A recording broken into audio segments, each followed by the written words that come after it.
Hey, what's up, players? Chicago and I back again. This will be a short video because there's not a whole lot of content, but I did want to bring something up because I've been hearing some different and seeing some different posts that are misleading and are kind of incorrect and giving some particular companies a bad rap when it's not necessary. I want to talk a little bit about end-to-end encryption. In this particular case, what kind of triggered this was I was looking through the articles that I do every day for threat intelligence stuff, and I saw one particular one about Protonmail and a user who had sent death threats to Dr. Fauci. And as you know, Fauci works for the government, therefore it is illegal to send death threats to government officials, as common sense would dictate. So this jerk decided to do that. And he had sent it originally from Protonmail. However, there was some bad OPSEC on his end where he didn't hide himself because he was forwarding it to different mail.coms or something like that. Anyways, he wasn't covering his tracks properly. I don't believe he was using a VPN to hide his IP address, so he's just stupid. The guy's just stupid. But regardless, they had this particular agent here, rock solid. I was reading through this, and I'll post this in the show notes. He did an investigation on this and did track down this particular person, and they arrested him. So hooray, good for that, because something like that just shouldn't go. I mean, that's ridiculous. Whether or not you agree or not agree with certain government officials, it doesn't give you the right to break the laws of the land that we actually have in place for this sort of thing. So in this particular case here, we do see that the particular person, I'm not going to actually list and show some of the threats because they're pretty egregious in some cases, but just know that you should always go look at the actual documentation from the legal documents themselves. Do never trust just going to a blanket news website, because 99.9% of them have incredible bias, and I don't believe in my heart that they think that we're smart enough to decipher when given facts. You know what I mean? If they just give us news and don't flavor it with their bias, let us decide for ourselves what we think about what we're reading and what we're visually seeing. I don't need them to pander that. And anyways, that's a side soapbox I won't get into. So there are multiple different websites that talk about this and news organizations that talked about it and stuff. But actually go bring up the justice.gov one, and I'll post this in the link into the chat so you can kind of read through it, because it's pretty impressive what this guy was doing. He was smart enough to know a few things. The thing that is irking me, though, is that some people, not a lot, but some people are getting online and they're crapping all over Protonmail, thinking that the only way this stuff worked is because Protonmail worked with the U.S. government at the behest or coercion from the U.S. government. And that's just not true.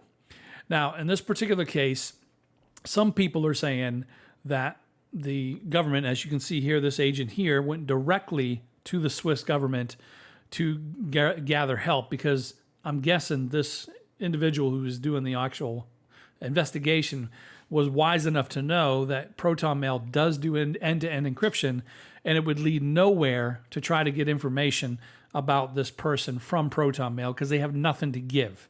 And I'll talk about that in a second. It's called end-to-end encryption. So in this particular case, what people are kind of crying foul is that the Swiss government essentially told Protonmail to give up information that they had about this particular user.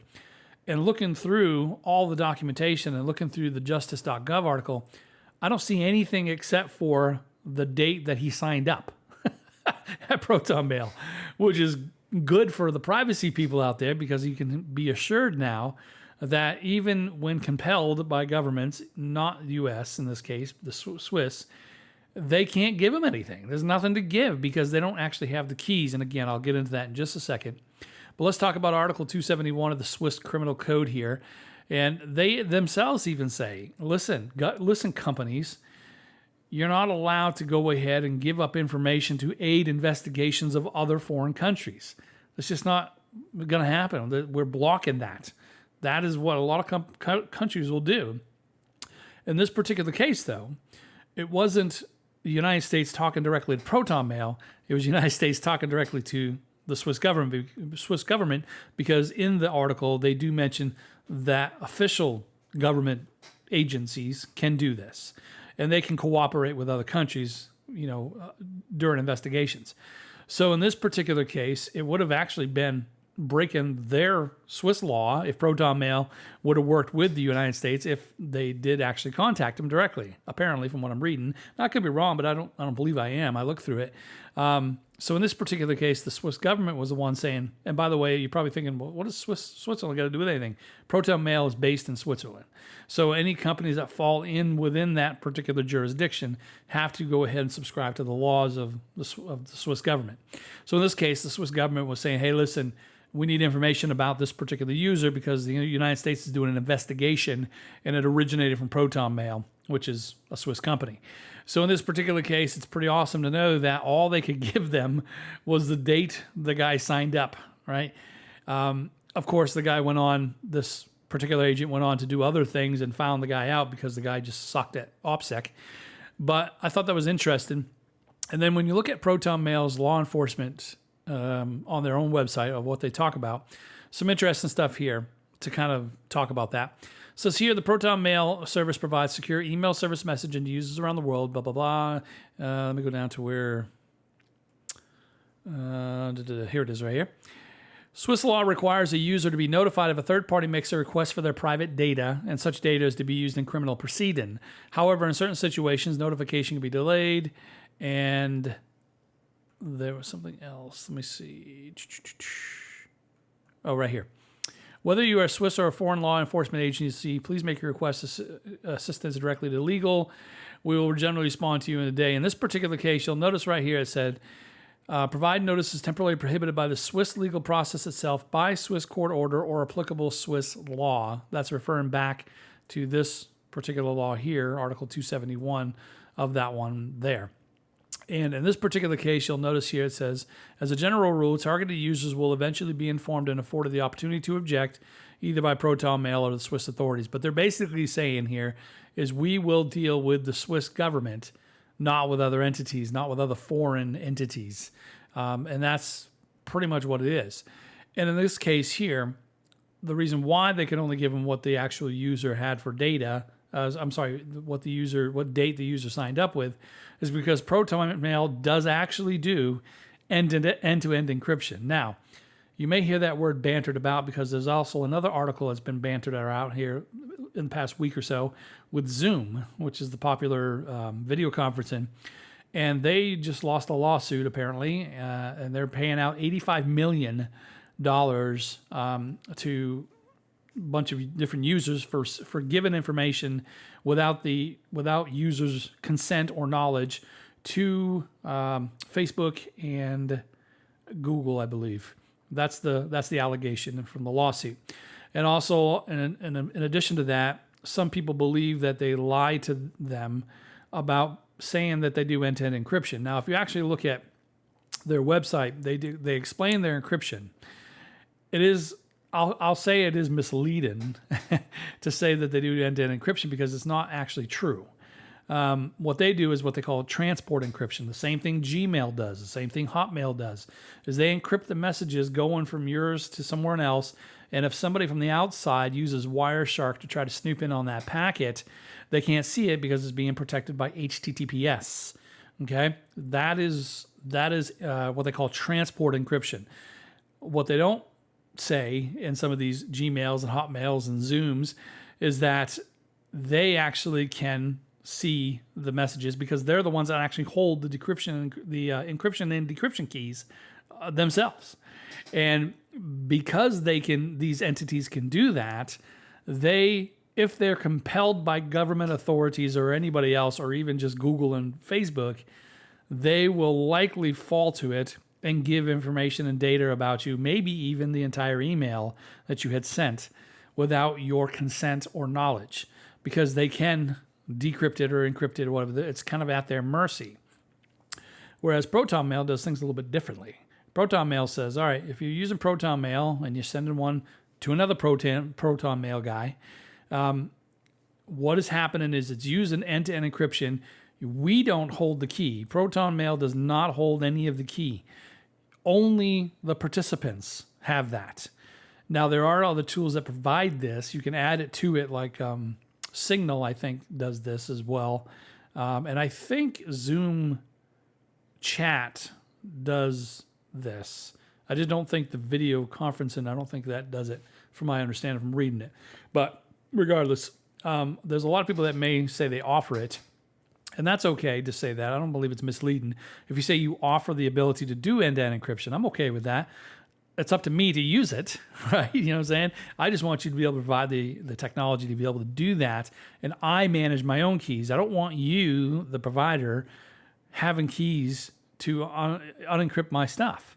So Protonmail can, in this particular case here, they could have said, yeah, well, we captured 40, 50 packets from this guy, but it's all encrypted. So we can't do anything with it. I mean, what are we going to give you? Because we can't decrypt it. We can't read the contents of the actual email because we don't actually hold the keys. Okay, end-to-end users. Now, it doesn't mean, and I think what happened in this case is this guy was not wise. I think he was under the assumption, because a lot of people say, oh, use Protonmail because it protects you because they use end-to-end encryption. Here's the kicker, though. If I send Protonmail to a Gmail address, that doesn't work that way. There's not end-to-end encryption because Gmail doesn't do end-to-end encryption. If I send from Gmail to Protonmail, Gmail doesn't do end-to-end encryption. So it's not happening. If I send from Protonmail to Protonmail, it is. It is using end-to-end encryption. So it's important, and that's why I always advocate to use Protonmail, because I believe that what they provide puts the power in our hands. Now, some people will say, well, they're just saying that, and you can't just believe everything they say. Well, that's true, and I always say that. Same thing with VPN services. I always say, listen, they can say, like NordVPN can say, hey, we don't do logs. Okay, that's great. They can say that, but what if a third-party audit tells me, hey, they don't do logs? We checked it. Okay, now I'm confident, and that's why you can go here to Protonmail and actually read the audit that was done by Securitim. I don't know how to say that. But if you look through this here, it will actually show you the entirety of the pen test report. I think they found one medium related to reflected XSS or something to that effect. But in all, it did pass, the common risk factor, CVE, whatever it may be. It passed the actual audit. So in this case, we can be assured from a third party, not from Protonmail's own voice, but from a third party audit, that there is audits being done, that we know we can be assured there is security in place. And we do know by being able to monitor with Wireshark and things like that, there is end-to-end encryption happening. Okay, so just be careful when you come into that. Don't fall into this trap where people think, just because something like this happened. First off, they didn't work with the United States government on this. The United States contacted the Swiss government, who in turn talked and worked with Protonmail to get what they could, which was nothing. It was essentially the guy signed up at this date. Whoop-de-ding-dong. Who cares? Whoop-de-doo, right? So in this case, be assured if you're using Protonmail and you're sending to Protonmail, another Protonmail user, that you are having end-to-end encryption. And that's pretty awesome stuff. So I always encourage this sort of thing. And, some tools that do provide that, I encourage you to use those instead of these other alternatives, like, for instance, Signal, which does offer the end-to-end encryption. If you're looking for web conferencing, I'm not being paid by anybody, but I myself prefer Jitsi Meet. I like the interface of it, but I also did a little research and found that they do offer it, end-to-end encryption. It's not on by default, but there is an offer to be able to do it. And I think Telegram has one as well for private chat, I think it's called. And you can kind of almost be assured of this with open source projects like that, because I'm almost guaranteeing that a lot of people are looking, pouring through the code of open source projects, and they're looking for that line of code that says, hey, we're sending this data out to Google or Facebook or what have you. So I'm pretty sure that open source is being scrutinized by many people. So I have a little bit more confidence in that than just some closed source that's telling me what I want to hear in this particular case. But That's an alternative you can look at. I'm not saying it is secure, and I'm not saying it's 100% end-to-end, but I'm just telling you they say on their website for Jitsi that they do offer it. So there's an alternative, I guess. But I don't do much video conferencing, so I really don't know much about the space or the sphere, and I'm not trying to down Zoom or anything like that, because they have a business to follow and such, and they just got caught and they're paying the fines. So I mean, it is what it is. But choose whatever you want to use. I'm just giving you some facts, and you can make your own decisions on this. Unlike biased news sites, I'm just giving you, hey, here's the facts. Well, you like it? You don't? Well, fine. Keep using them if you want, but just know it's not end-to-end encryption. Keep using Gmail, but just know it's not end-to-end encryption. That's just the way it is. I'm fine with convenience. If that's what you like, go for it. Knock yourself out. But I wanted to make sure I clarified this because, again, it was irritating me that this misinformation was getting out, that somehow Protonmail is colluding with the U.S. government or some garbage. So, yeah, there you go. There's the details of it. Always, always verify what I say by looking it up yourself. Don't take my word for it. I did some research. I could be wrong, but from what I read, I believe everything is as I had stated. But do your own research. Verify it. I'm just provoking thought. I'm provoking to get you to go ahead and research this for yourself and say, yeah, I think that's right. They didn't have anything except for the date that the guy signed up. So pretty cool stuff. Always stay informed. G.I. Joe said it best, right? Knowing is half the battle. Go, Joe! Anyways, hope you guys enjoyed the video. Short little video, but I'll put this in the Intel Bytes section, I believe. Until next time, peace out, players.